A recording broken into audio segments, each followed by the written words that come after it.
Hello there. Welcome to the Good.Enough.Shrink podcast. We are your hosts. I am Jenna Chang, a child, adolescent, and adult psychiatrist practicing here in Los Angeles, California. And I'm Dr. Patrick Kelly. I am also a child, adolescent, and adult psychiatrist practicing in the Los Angeles area. We are on a mission to demystify child psychiatry and have conversations surrounding difficult topics on youth and adult mental health, but not without a little play along the way.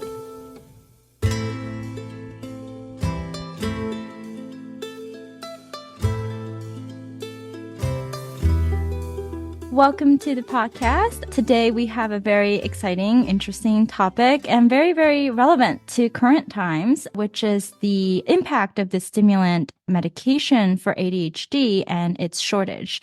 And so essentially this has been an ongoing issue and it's severely impacted a lot of patients with ADHD across the United States.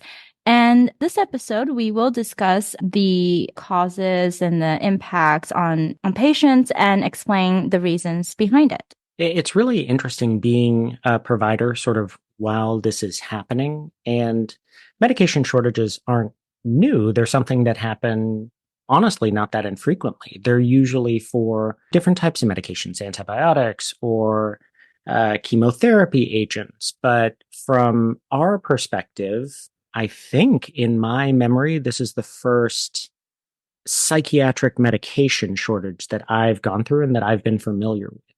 And there are many factors actually that make this much more complicated than any other medication, specifically the Schedule II nature of the stimulant medications that makes it so hard to sort of catch up and get out of the shortage. Mm-hmm. Yeah.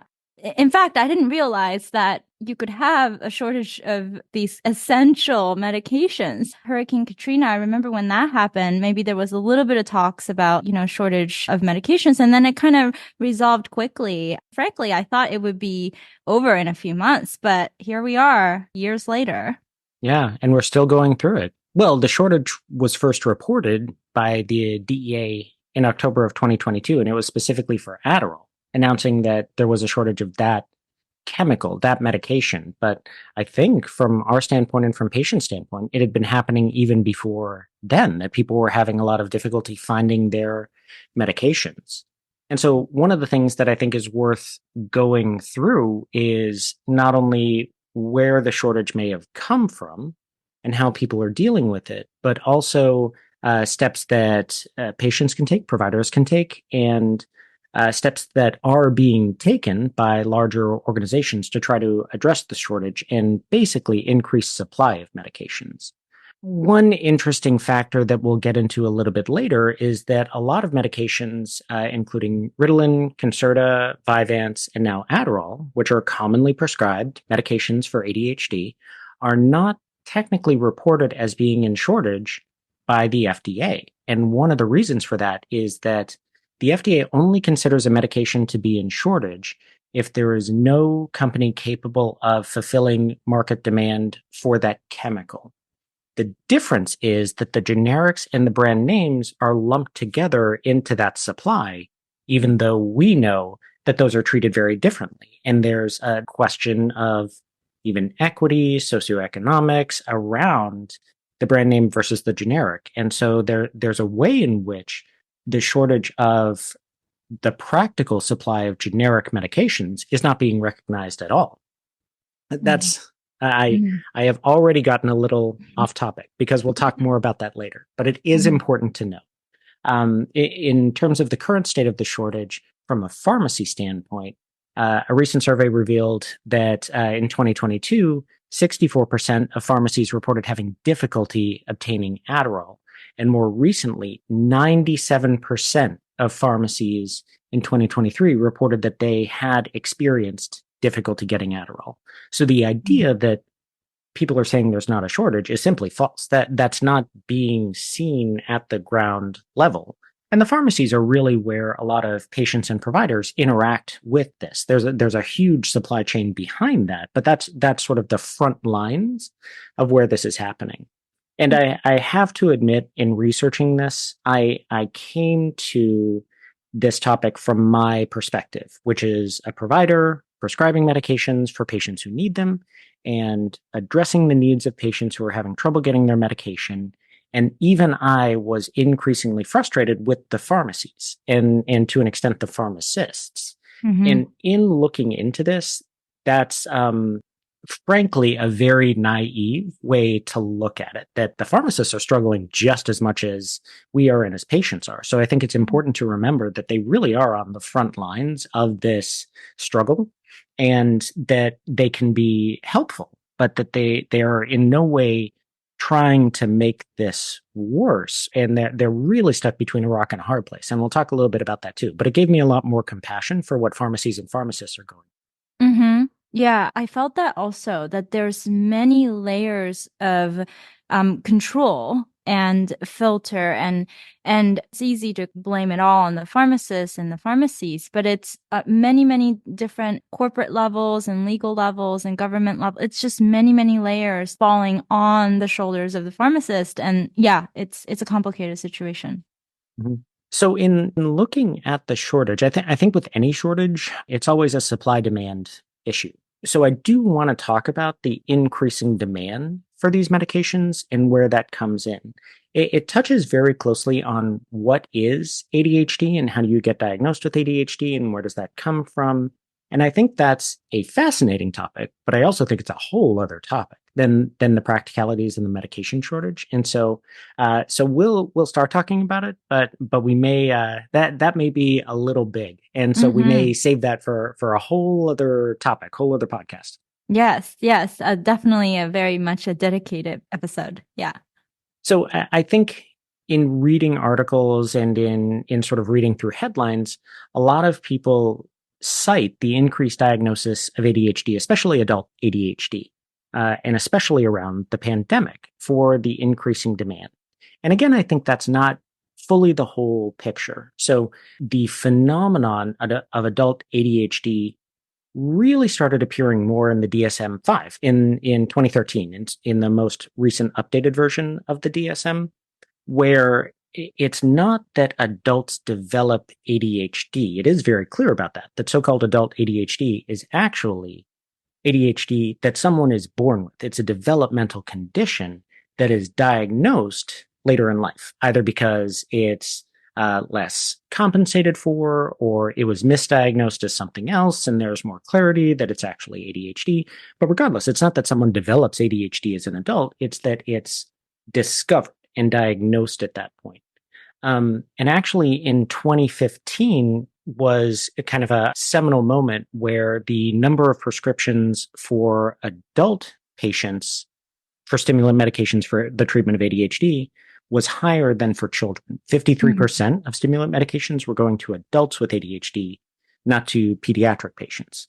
Nowadays, recent data show that about 4.5% of adults meet criteria for the diagnosis of ADHD, which sounds like a lot, but that's actually less than children. About 11% of children meet criteria for the diagnosis of ADHD. And although about 30 to 40% of kids diagnosed with ADHD are treated with stimulant medications, which frankly sounds low, but that's what the data show. Mm-hmm. Only about 4% of adults who meet criteria for ADHD who are diagnosed with ADHD get treatment. So it feels like, I think, in the world, in the news, that there's all these new patients with ADHD and everybody's getting stimulant medications. It's actually a minority of adults who are diagnosed with ADHD who do get medications. However, there is truth to the thought that COVID really exacerbated this. And there are a lot of factors that went into this. One is the changes that everyone had to make around COVID itself, that people got out of the routines, that people were stuck at home, that kids were going to school on Zoom, staring at a screen all day without the sort of sensory grounding that comes from being in a classroom with other people, with a teacher in front of you. And also that adults were taken out of the routine and had to manage so much more and in such a different way that everything was new. So just like we saw an increase in children diagnosed with ADHD because of that sort of set shift, we saw a lot of people who maybe had more subtle or less apparent ADHD in adulthood who all of a sudden the needs of their life eclipsed their ability to cope with it. And so they were possibly more aware of the struggles they were facing. Mm-hmm.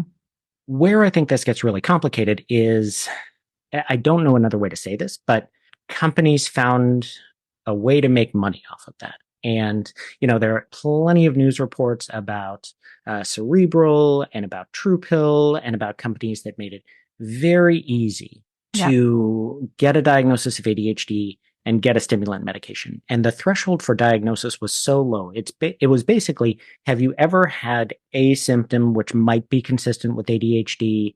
Come meet with one of our practitioners who in large part were not board certified, were not experts in this field. For 15 minutes, half an hour, we'll give you a diagnosis and the pharmacy will send the pills to your house. Often without the necessary reevaluation every 3 months that is part of the law around prescribing these medications. And so that went on for a while before the FDA and the DEA got involved. And I think really gave a bad name to the diagnosis of ADHD and to the practice around what it's actually like to meet and evaluate and diagnose someone with this condition. Um, there was admittedly during COVID, it was much harder to go see your doctor, and so things shifted to telepsychiatry, to online evaluations, and it is certainly different. But the idea of doing a full, thorough, robust evaluation online, meeting with collaterals, getting screening instruments, reviewing history, getting reports is still quite possible. But there was a combination of now we'll meet with you wherever you happen to be in your home. We can be in a different state. We can be in a different country. And we're just going to do a super quick stop by visit. If you complain of the right things, we'll diagnose you with ADHD. So it's not that telepsychiatry suddenly opened up this whole new avenue of ADHD diagnosis. It was really that the super quick, unthorough evaluations diagnosed many more people with ADHD who may or may not have actually had the condition to begin with. So the number of prescriptions skyrocketed. And that was also met with a decrease in supply of these medications. Yeah, and I feel a pull to talk a little bit about that diagnosis part. So I think I'll make a little comment here. Yeah, I think the biggest thing about ADHD clinically is that you really have to be aware of all these other psychiatric diagnoses that can look like ADHD. And I think that thorough assessment, a full psychiatric evaluation, looking at depression. I mean, lack of focus, lack of concentration is literally in the definition of depression. And anxiety, of course. Trauma is a big one. Dissociation can look like lack of focus and attentiveness. And so I think that is such a huge point. And, I do remember some of my colleagues who were not in psychiatry, who were in internal medicine, getting these calls from recruiters saying, "Hey, are you interested in prescribing for ADHD?" And they were like, I don't know anything about this. How are they asking me? And so, yeah, it really blew up in that time. And I think it did patients a disservice. Maybe truly you have ADHD, but they spent a very short amount of time talking with you about your symptoms. And then maybe there's comorbid conditions. You have both anxiety and ADHD. And especially, if it was your first contact to get mental health help, it's just very tragic that patients were not given the full scope of care and information they deserved. Right. Absolutely. And may have been told something that could have been potentially even harmful. If they did have PTSD and they started stimulant, that could actually make some of those symptoms worse, not better. So I think that there's a whole complicated world around diagnosis and treatment and assessment and making sure it's the right assessment and reassessment and everything that goes into that was just not taken as important. Mm-hmm. And then for the patients who were, let's say, accurately, appropriately, whatever word you want to use, diagnosed with ADHD, all of a sudden there was a hugely reduced supply. Part of it was because of the increased demand and sort of shunting of some of those medications, but there were tons of other factors that were involved. So I like to think of the strata of how a medication gets from the earth or the factory to the person and Mhm. all the layers of control and regulation that were around that. So it's true during COVID, just like there weren't people who could leave their house to go to their job and kids couldn't leave their house to go to school, some people couldn't leave their house and go to the chemical factory and make these medications. So there was a very real reduction in supply. Why that is particularly difficult for these medications, and I'm realizing I didn't talk about that. So I sort of threw out Schedule II medications. What that means is that the Drug Enforcement Agency has a list, a schedule of different types of substances. Schedule One is something that doctors cannot prescribe. They're not prescribable. They're medications that have high risk for addiction, high risk for morbidity and dependence, and little to no medical value. Things like heroin is Schedule One, quote unquote, substances. Interestingly, marijuana is also Schedule One. Interestingly. I Yes. recently found that out. I wasn't even aware of that. Right. And that is such a good example of what we're talking about because Schedule 2 is the next level down. Possible medical use with high potential for addiction and dependence and includes medications like fentanyl, morphine, opiate medications, and the stimulants. So lots of substances are sometimes lumped into this schedule, whereas in the world outside of the DEA, we think of them very differently. I think most people would think of marijuana and heroin pretty differently in generally different categories.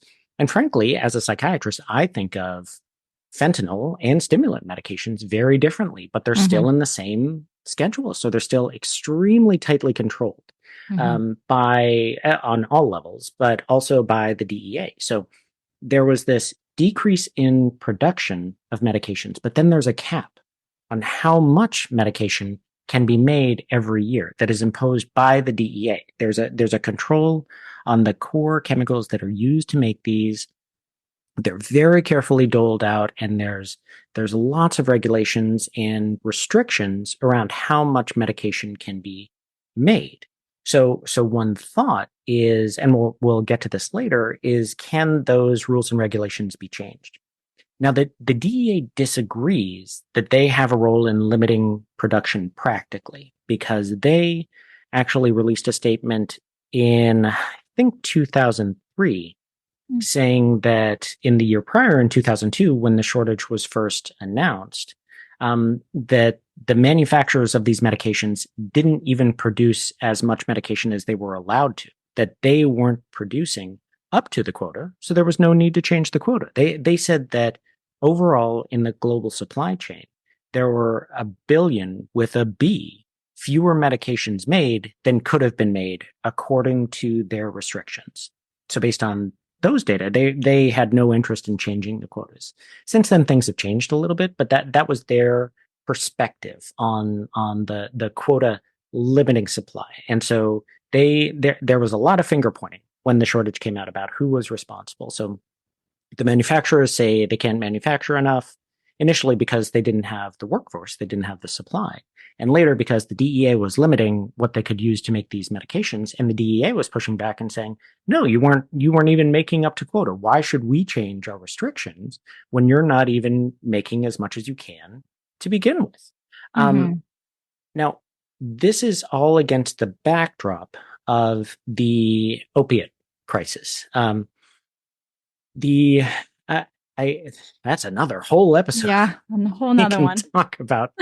Um, but why this is relevant here is that in the fall of 2022, the National Opioid Settlement Agreement was brought forward, and it was a joint effort by state attorneys general, distributors, manufacturers, and pharmacies involved in patient access to opiates. And there were lots of incentives and punishments, usually monetary, for every layer in there in distributing either inappropriately or excessively opiate medication. So there was an idea that if we decrease the supply, maybe we can get a handle on the opiate crisis. Unfortunately, opiates are in the same class as stimulants. So a lot of the time, all of the evaluation databases around prescribing, they look at Schedule II medications. They don't look as specifically. And so the stimulants were sort of caught up in this whole regulation. And you can argue whether that's good or bad, but the practical effect was that manufacturers became very nervous or hesitant to really rapidly increase supply. And that had effects on other layers as well. So we talked about DEA regulation. We talked about manufacturers of medications and chemicals. Another layer is the distributor, the warehouses who actually take the medications from the manufacturers and are responsible for dispensing them to the pharmacy. So pharmacies buy medication from the distributors and then sell them on from there.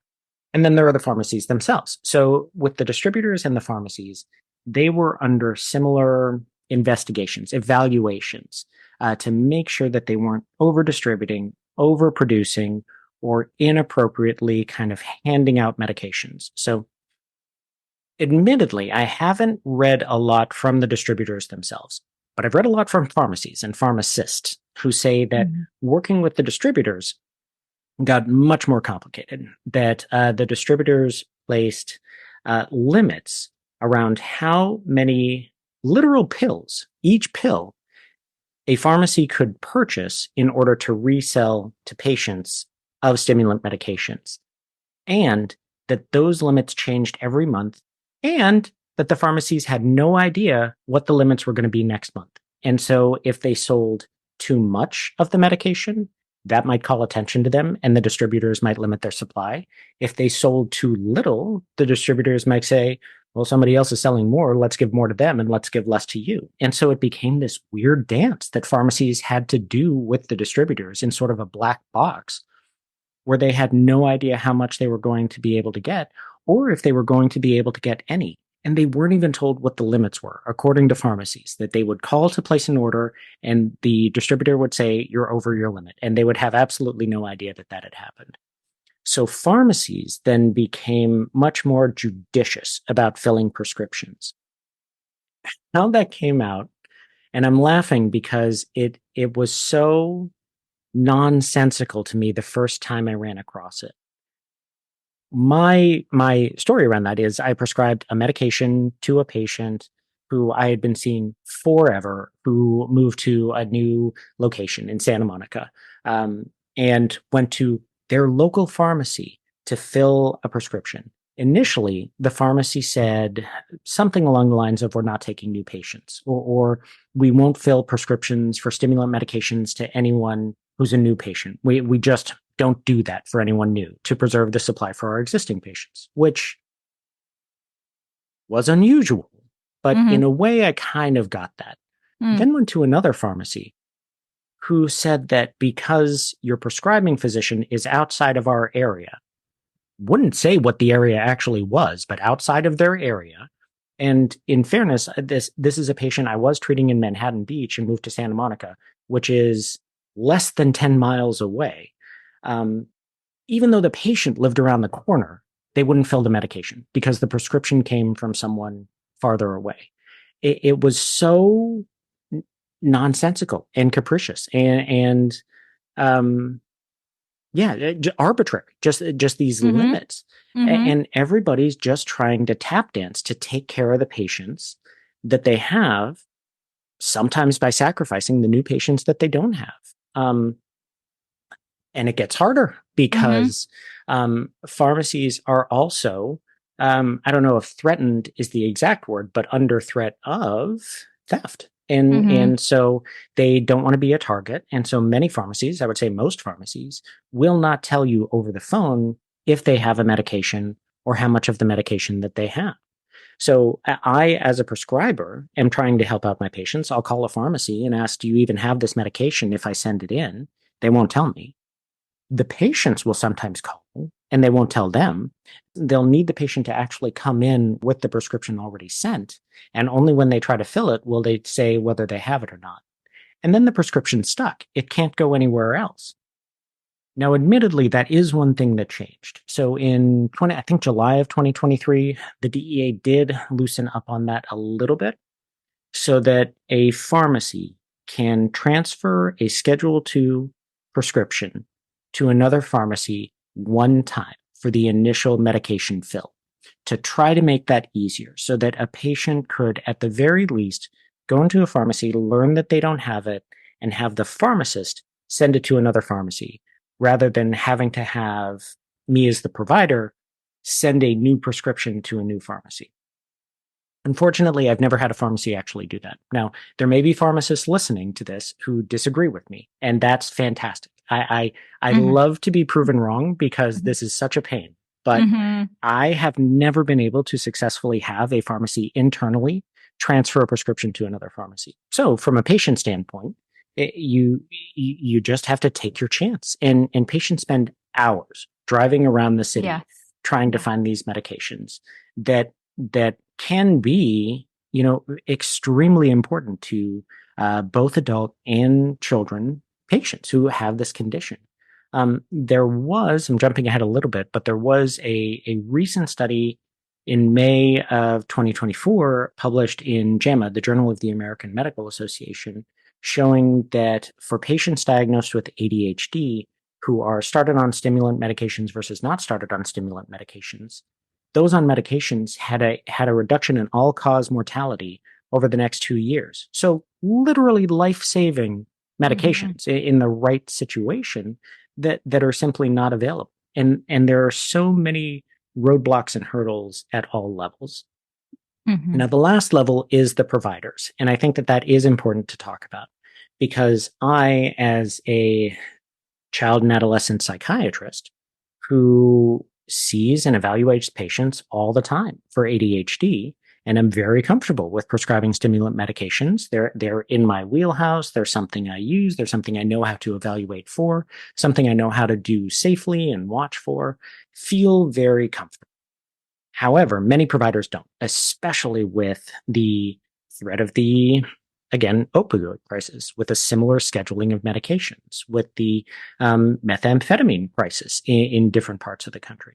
That there's a much tighter control over stimulant medications, not inappropriately, but from my standpoint, there's a significantly reduced ability to diagnose a patient, prescribe them medication, and then call their pediatrician and say, "Hey, this person has this condition. I've diagnosed it. They are on this medication. They are stable. They are doing well. Would you be okay taking over prescribing? Because the patient sees you anyway, because you know what they're doing." That has become much harder and much rarer to sort of hand that off for patient convenience, let alone patients coming in to see their pediatrician or their general practitioner and being diagnosed with ADHD and getting a trial of a medication. Now, again, you can argue whether or not that's appropriate to begin with, but it's become much harder. So I think more and more patients are feeling shunted or pushed into the system of seeing a psychiatrist or possibly a child and adolescent psychiatrist. And we know that there are not enough of us to see every person, let alone every child in the country, to appropriately do these diagnoses and manage medication. So that is an additional bottleneck for patients. Wow, that is so fascinating and kind of a disappointing fact that actually this situation is taking away from this collaborative care approach that we strive for, working with pediatricians, family doctors to provide more care for the severe shortage of psychiatrists, child psychiatrists for people in this country. And this whole situation is really taking away from that. And I have had the same experience as you've had, Dr. Kelly, with pharmacies really being confusing about what their policies are. I had a patient who was getting medications from the Beverly Hills area and then moved towards Westwood, which, if you are familiar with Los Angeles area, I mean, it's not that far. It's like right around the corner. But the pharmacy said that they've put on a 5 mile radius of being able to refill these medications. And it was absolutely confusing. Where did that 5 come from? And also, I have had much more trouble having my adult patients fill their medications compared to my child patients, which in a way makes sense. Kids are in school and there's a lot of things at stake there. Whereas if you're an adult, maybe you just found a way to survive. But it brings up the question of like, well, who's making that decision? And who has sort of the right to make that decision? And why are we not really talking about that and the different layers? And so it's challenging for us. It's challenging for the pharmacists for all the pressures that they have to face. And worst of all, it's extremely challenging for the patients. I just hate that they get stuck in all of this. Absolutely. And speaking of layers, there is one layer I didn't mention, which is the payer. So Mhm. the insurance companies, which are an additional restriction. So I think the closest, the most proximal example of this is Vyvanse. So Vyvanse is another stimulant medication commonly used for ADHD. And I'm going to get the date wrong, I think in September-ish of 2023, came out in a generic equivalent. And as providers, I know I was very excited about that. I thought, all right, there's a Excited. generic, there's a brand name, twice the amount, right? This will be easy. This will finally be a relief for patients to be able to get their medications. What ended up happening was that, these manufacturers are under the same restrictions. And so the generic medications went pretty quickly. And it became, I feel like within months, it became very difficult to find the generic of Vyvanse. The brand name of Vyvanse was still fairly widely available. However, once a generic medication becomes available, very commonly insurance companies will no longer pay for the brand name. And that's what happens. So patients were stuck. They could either wait for the generic medication to come in or pay out of pocket, uncovered by insurance, for the brand name of their medication. So it became an access issue, it became an equity issue, and it became a financial issue. And there wasn't a lot of ability that I found to argue back with the insurance companies that this medication is unavailable. And that's why the person needs the brand name. Not that they just prefer the fancy brand name, but because that's all that is there. I submitted a number of prior authorizations for that, all of which seemed to be denied. Mm. So it was very frustrating because again, it came back to a lot of sort of finger pointing that the DEA is saying the manufacturers aren't keeping up with what they're allowed to produce anyway. The manufacturers are saying we can't produce enough because the DEA is limiting us.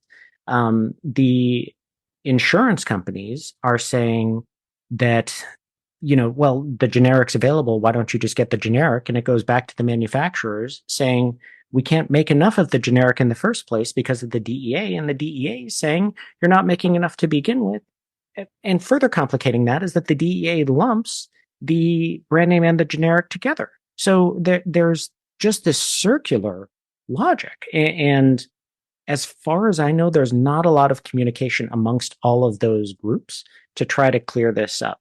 Now, I think that is a piece that fortunately is starting to move forward a little bit, that people are finding their voice in advocating for the slow but probably necessary, frankly, government intervention in trying to change some of this and get this together because these medications are necessary. I mean, if these were antiretrovirals, if these were chemotherapy agents, I think there would be a lot more energy around moving this. But unfortunately, because of a number of factors that we've talked about, there's either more fear around sort of directly addressing this and rapidly increasing supply, or a sense of a lack of importance that around moving this forward. And we know, kids are failing out of school and adults are losing their job. This is serious stuff. So in March of 2023, the head national organization of child psychiatry, the American Academy of Child and Adolescent Psychiatry, and the American Psychiatric Association wrote a joint letter to the DEA asking for further information regarding the stimulant medication shortage. In later, through similar advocacy, at least in the state of California, there was a House resolution that was put into place around increasing availability of stimulants. And in May of 2024, a joint letter from ACAP, from the American Association of Pediatrics, and the Children's Hospital Association was sent again to the DEA. And actually, around the same time, new legislation was introduced in Congress to try to increase access. The language of the legislation is to reduce the roadblocks between the patient and their medication. The details of the legislation, I honestly don't know. And I think that this will be a continually evolving process, and hopefully more will come out. And I think it's unfortunate that it gets to the level that really the adult needs to step into the room and say, hey, there are people who are suffering. We need to make changes around this. Someone needs to take accountability and move this forward. But sometimes that's the way it has to work. Mm-hmm. I'm taking it in because it is so, man. It's just a cycle, and it's going round and around without any transparency or standardization or really open discussion. I think these letters are really important. I think you take a stand in these situations, you advocate for patients and the needs. And at the same time, it almost feels, I don't know, I hate to bring this up, but it feels political. Mm-hmm. It feels like that's being played out here, and we will probably have more information as the election is coming up and all of that, but I don't know, it's something that might be put off to the wayside depending on how things go in the next few years.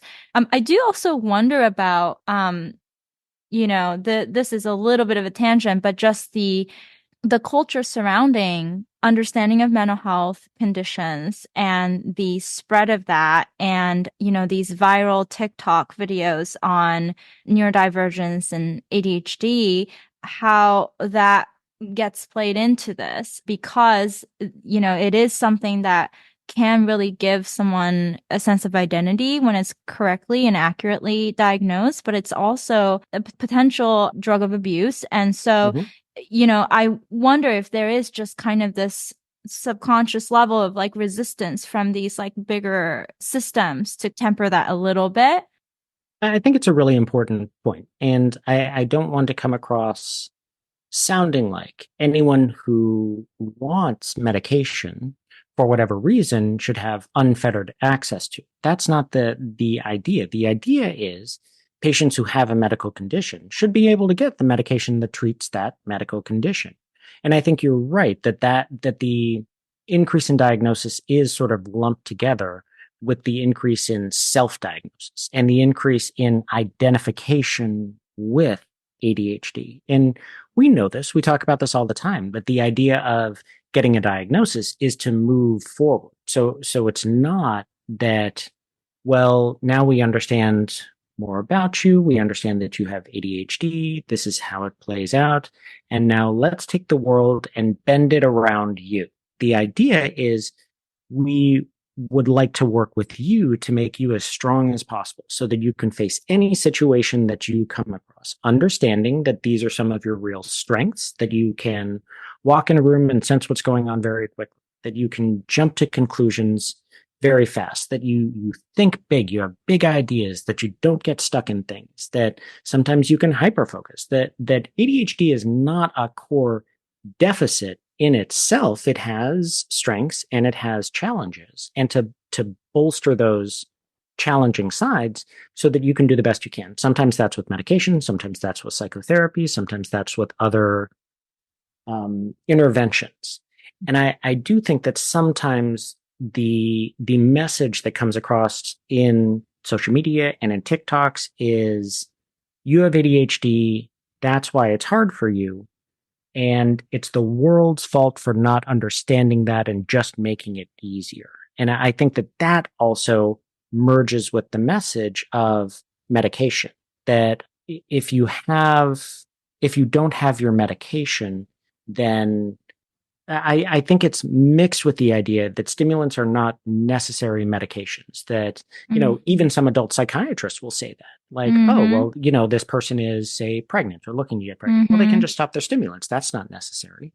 And we think they'll lose their job Right. That's not, Right. we need to think more thoroughly over this. Yes. But there's a famous psychiatrist who was and may still be the president of the National ADHD Association, who was quoted as saying, ADHD does not mean significant Adderall deficiency. That it is that these medications can be performance enhancers for anyone who takes them. And the idea of popping a pill to make it easier to sit down and study for 4 hours and cram for a test doesn't mean you have ADHD. So it's not about just making the candy bowl full of Adderall available in every college dorm. It's that patients who would otherwise not be able to go to college if they weren't appropriately treated and managed should have access to the medications that allow them to function at their expected level. Yeah, and I think that that sort of gray that you can have symptoms and traits of this, and sometimes it's really impacting your life, and sometimes you can manage. That sort of gray goes back to this idea that you really, really do have to, you need a full psychiatric evaluation and talk through it with a psychiatrist, not just like anybody with an MD. And I mean, zooming way out even more, the way that information is passed around these days, it can be very polarizing and it can be very black and white. It reflects the culture of the country right now, which is that disagreements, open discussions, ambiguity is not really held very well. People are very fixated on one thing or a couple of things, and you gather information to support that, and you can't hear the other side. And it actually really relates to attachment theory because, I think if you aren't able to hold some of that distress from disagreements or being criticized, then there is something going on where some sort of security within yourself is disrupted. And so I think it's important to be mindful that this is an ongoing process, an ongoing discussion that takes patience and open discussions, transparency, and that it's not a one-word answer. I guess, Dr. Kill, do you feel that there is things that healthcare professionals, providers can do? I think we give patients different ways to save pills, cut them in half and whatnot. But, in your experience, is there anything that you found to be helpful in this here and now? Yeah, it's a fantastic question. And I think without taking away from how important these medications are, I do think that a silver lining of this is that people are becoming much more aware and open to the idea of psychotherapy for ADHD, which does exist. There's cognitive behavior therapy, which can be very helpful and very effective for the symptoms of ADHD. They deal with the structure and organization and study skills around studying, which is something that comes less naturally to people with ADHD, and also the emotional distress that comes up around having to sit down and study. And so it combines emotional regulation, self-awareness, insight, and study skills. We know for almost every condition we treat that the combination of medication and psychotherapy is the most effective treatment for the person sitting in front of us. And so I think an increased utilization of psychotherapy, not to replace medications, that's not what I'm saying, but to augment and make things a little bit easier, especially if it's harder to get your medications or you have to ration them a little bit. It is one positive side of what we're going through and what we're seeing.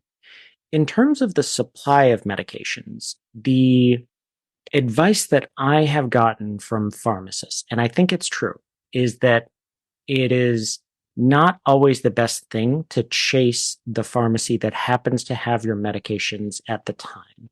And Mm. the feedback that I've gotten is to try your best to make a relationship with your local pharmacist, whatever pharmacy is close to you. It doesn't matter if it's a big chain, CVS, Walgreens, or the small local pharmacy around the corner, although frankly, you might have much more luck at the small local pharmacy around the corner.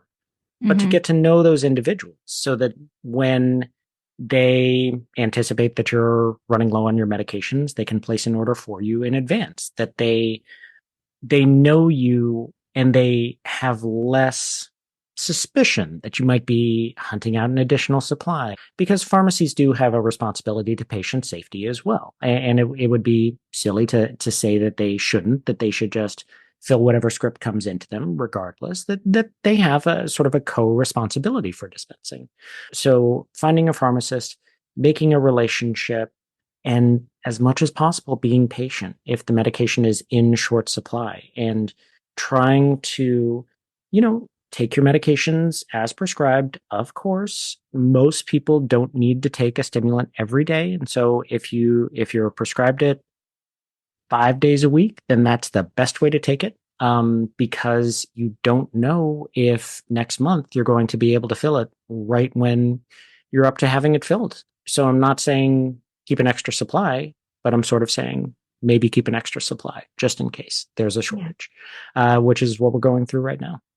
Yeah, no, it's beautifully said. And forming relationships with local pharmacies, I think, yeah, it makes you more than just a number and a date of birth on a computer. It's we're striving for that these days with just the massive amount of loneliness and isolation that we feel. So it's time to kind of roll with the punches.